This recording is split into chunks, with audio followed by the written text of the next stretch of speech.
tous, bienvenue sur ma chaîne YouTube. On se retrouve aujourd'hui pour une nouvelle vidéo où on va parler de la Nintendo Switch. Je vous ai fait une petite sélection de 5 jeux trop méconnus à mon sens, sous-estimés, des jeux qui font partie pour moi des meilleurs jeux de la console. Et donc du coup j'aimerais les mettre en lumière dans cette vidéo parce que j'en entends absolument jamais parler sur internet. Donc voilà, j'espère en tout cas que ça va vous plaire.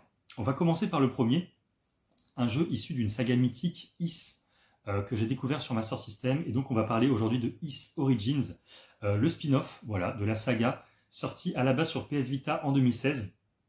Donc c'est un jeu qui n'a pas matière à être innovant, parce que c'est un portage pur et simple en fait de la version PS Vita. C'est un jeu qui, contrairement aux autres épisodes de Ys, va se dérouler en intérieur. On n'aura pas une aventure épique à l'extérieur, voilà, avec un sentiment de liberté. Là en fait on va être cloîtré dans une tour du début à la fin, et on va devoir gravir les étages de la tour, combattre les boss pour délivrer la tour du mal et affronter le boss final. Voilà. Donc ça va être une histoire plutôt simple, il n'y a pas énormément de dialogue, donc ça c'est plutôt plaisant pour les gens comme moi qui n'aiment pas trop lire dans les RPG.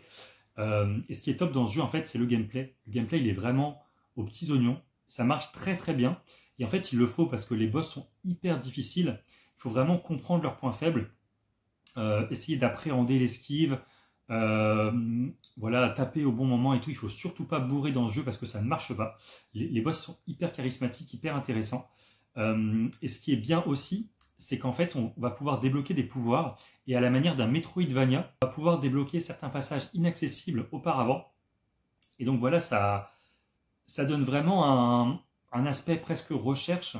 On va pouvoir aussi monter de niveau. Alors ça c'est hyper important parce que moi je ne savais pas qu'on pouvait level up en descendant de la tour. Et donc du coup j'ai vraiment galéré sur certains boss parce que je leur enlevais vraiment de la vie pixel par pixel. Donc j'ai dû essayer des boss mais des dizaines voire des vingtaines de fois avant de les battre.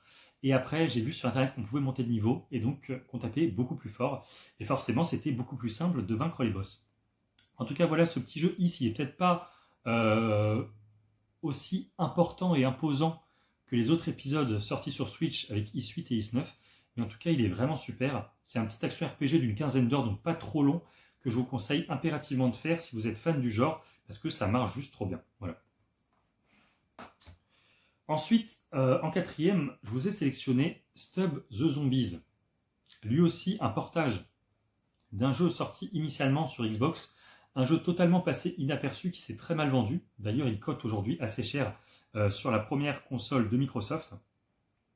Donc, évidemment, graphisme hyper vieillot, gameplay pas très nerveux, mais en fait, ce qui va être important dans le jeu, ça va être l'ambiance globale, on va dire, du titre, le fait de contrôler un méchant, un zombie, qui va devoir un peu décimer la race humaine, essayer de décapiter et de mordre la plupart des policiers qui nous attaquent et la plupart des passants qui passent dans la rue. Donc voilà, c'est vraiment un excellent défouloir. Le jeu est un peu répétitif quand même parce qu'on enchaîne un peu les phases où on doit survivre et décimer tout le monde. Donc c'est un peu toujours la même chose, mais il y a quelques petites variations de gameplay qui font plaisir. On peut conduire certains véhicules, on a des attaques spéciales où on peut décrocher sa tête, la balancer sur les ennemis, ça fait une bombe. On peut décrocher sa main aussi, un peu à la manière de Famille Adams, pour essayer, on va dire, de contrôler les ennemis à distance. Bref, il y a pas mal de phases comme ça, assez sympas, qui renouvellent le gameplay et qui apportent vraiment un vrai plus à ce jeu. Moi, c'est un jeu que je vous conseille. Alors, il n'est pas très long non plus, il est par contre hyper difficile. J'ai un peu galéré pour en venir à bout quand même. Il y a quelques boss, il n'y en a pas beaucoup, il doit y en avoir 3-4. Ils ne sont pas hyper intéressants, mais honnêtement, juste pour l'ambiance et pour la happy end à la fin, sortie de nulle part, un peu what the fuck, je vous conseille ce jeu qui est vraiment sympa et il est trouvable pour quelques euros, quoi. Je suis sûr que dans les 15 euros, vous pouvez le trouver sur internet. Et franchement, à ce prix-là, ça vaut vraiment le coup. Surtout que sur Xbox, il est assez cher, donc autant en profiter sur la Switch. Pour le troisième jeu, on va parler de l'un de mes jeux préférés sur Switch, un jeu sur lequel j'avais beaucoup d'a priori. On va parler de Agelos.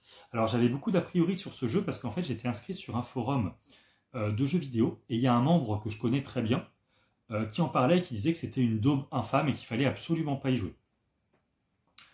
Donc moi du coup, j'avais pas prévu de l'acheter, quoi. Mais je l'ai trouvé dans un petit lot Switch sur internet. J'avais dû le payer même pas 10 euros. Je crois que c'était sur Price Minister. J'avais payé 3 jeux pour 30 euros, un truc comme ça, un petit peu moins. Et donc il y avait ce jeu dedans. Donc quand j'avais plus rien à faire sur Switch, je me suis dit, tiens, je vais mettre celui-là dans la console. Et en fait, j'ai été vraiment choqué. Alors, c'est un jeu qui va pas plaire à tout le monde. Je pense que c'est pour ça qu'il est méconnu et sous-estimé. Parce qu'en fait, c'est un Wonder Boy-like. Les Wonder Boy-like, moi, je les considère un peu comme les ancêtres des Metroidvania. Mais c'est un jeu qui est hyper vieillot, mais dans le bon sens du terme. C'est-à-dire qu'il va reprendre vraiment l'essence des jeux 8 bits, le gameplay des jeux 8 bits et les graphismes des jeux 8 bits. Donc, c'est un jeu qui a peu d'ambition, qui apporte peu de nouveautés, si vous voulez, sur la scène indé et sur la scène néo-rétro. Mais en tout cas, il est excellent parce qu'il capte vraiment l'essence et le gameplay pur d'un Wonder Boy 3 The Dragon's Trap. Moi, si on m'avait mis un skin de Wonder Boy à la place de ce perso, honnêtement, j'aurais kiffé et je suis sûr que ça aurait été un jeu qui aurait été super bien vendu. Parce que le jeu est juste excellent, en fait. Ce qui est, le point le plus négatif dans ce jeu, si vous voulez, c'est que c'est pas très lisible quand on affronte des boss. Ça peut être hyper frustrant. Alors moi, j'ai été hyper frustré, j'ai failli arrêter plusieurs fois. J'ai vraiment ragé sur ce jeu. Et j'ai compris en fait le mec qui disait que c'était un jeu de merde. Parce que c'est un jeu qui est tellement difficile, tu comprends rien parfois, tellement il y a de patterns à l'écran, que tu te dis, mais en fait c'est impossible, c'est un jeu de merde quoi. Mais non, en fait, il faut vraiment s'accrocher. Il faut apprendre les patterns des boss. Et ça en fait un jeu absolument incroyable. Moi, j'ai fait le remake, enfin, j'avais fait du coup Wonder Boy 3 à l'époque. J'ai refait le remake sur Switch et je vous cache pas qu'entre celui-là et le remake de Wonder Boy 3, hein, j'ai une petite préférence pour celui-là. C'est vous dire à quel point j'aime ce jeu. C'est un jeu qui pour moi est dans le top 10 actuellement des jeux Switch et pourtant j'ai joué à énormément de jeux Switch. Moi, c'est un jeu que je vous conseille et celui-là, pareil, il est trouvable à 15 € quoi. Donc s'il vous plaît, testez-le et faites-moi un retour après parce que je vous assure que vous ne serez pas déçus. Par contre, il faut s'accrocher. Ça, pour le coup, c'est sûr. Faut pas être un hardcore gamer non plus, mais il faut connaître un petit peu le genre des Wonder Boy pour apprécier un minimum ce jeu, voire l'aimer quand on creuse davantage. Voilà. Ensuite, pour le quatrième jeu, on va parler d'une saga assez connue au Japon, mais très peu connue chez nous, même si les épisodes sont sortis pour la plupart. Je crois que les 2 premiers sont sortis sur PS2. Il s'agit du Disaster Report 4, un jeu de survival où on va devoir en fait survivre aux catastrophes naturelles du Japon. Voilà. Donc un jeu en fait qui reflète la plus grande peur de la plupart des Japonais avec des séismes quotidiens. Donc voilà, c'est un jeu lui qui est aussi très peu ambitieux parce que c'est des graphismes vraiment hyper moches. Mais quand je vous dis moche, c'est limite flou. Alors moi, j'y joue en mode portable, donc c'est peut-être un peu mieux sur la télé, mais honnêtement, en mode portable, c'est très compliqué, c'est très très flou. Le gameplay est hyper rigide, le jeu freeze. Bref, niveau technique, c'est une catastrophe. Et en fait, on va jouer plutôt à ce jeu pour l'ambiance, pour la pression en fait qui dégage. Parce que si vous voulez, vous démarrez dans une ville immense et d'un coup, il y a un bruit assourdissant. Il y a tous les bâtiments qui s'écroulent. Il y a un séisme ravageur qui détruit toutes les voitures et tout. Et en fait, on va devoir aider les gens, s'échapper parfois d'endroits qui paraissent clos et surtout faire les bons choix. Parce qu'en fait, c'est un jeu qui va dénoncer un peu... je sais pas comment dire ça, mais en gros, quand il y a une catastrophe qui va arriver, il y a certaines personnes mal intentionnées qui vont essayer de voler dans les caisses des magasins, d'essayer de faire telle ou telle action négative. Et donc, nous, on va devoir faire des choix à ce niveau-là. Est-ce qu'on est gentil, est-ce qu'on est méchant? Et en fait, il y a plusieurs scénarios possibles, plusieurs embranchements possibles, ce qui fait qu'il y a une rejouabilité qui est vraiment sympa dans ce titre. Et donc, on a toujours envie de connaître ce qui se serait passé si. Voilà. Et ça, c'est plutôt sympa pour la rejouabilité. Alors moi, je ne vous cache pas que je l'ai fait une fois. Ça m'a suffi quand même parce que niveau graphisme, c'est très compliqué. C'est quand même assez, on va dire, redondant en termes de gameplay parce qu'on fait pas toujours la même chose. Il y a quelques twists scénaristiques qui viennent un peu égayer le jeu. Mais globalement, voilà, c'est quand même, on va dire, un peu pareil. Mais ça reste quand même très très sympa. Alors moi, j'ai pas fait les autres épisodes. Mais en tout cas, celui-là, alors il paraît que c'est le moins bon des 4. Donc les autres doivent vraiment être très bons parce que moi, je l'ai trouvé très très bon. Alors c'est peut-être le jeu le moins bon de la sélection.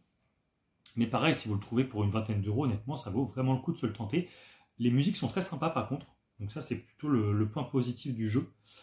Sinon, le reste, voilà, à niveau technique, on va dire, c'est pas ça. Mais on y jouera surtout pour l'ambiance.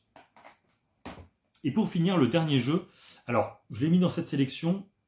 C'est pas un jeu vraiment sous-estimé, mais c'est un jeu qui n'a pas eu le succès escompté et le succès qu'il mérite. On va parler de Dragon Quest Builders. Le mélange un peu particulier entre Dragon Quest, la plus grosse saga quasiment de RPG au Japon, et Minecraft, qui est l'un des jeux les plus joués au monde. Moi, je vous cache pas que le mélange, il m'a fait très peur au début. Je me suis dit, mais qu'est-ce que c'est que ça? En fait, j'ai pas vraiment compris le public que ça touchait.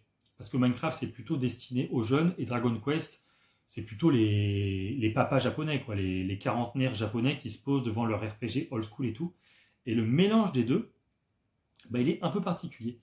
Et au final, ça marche juste trop bien, en fait. Moi, ça m'a vraiment apporté un vent de fraîcheur dans les RPG, parce que j'ai beaucoup joué à des RPG là très récemment.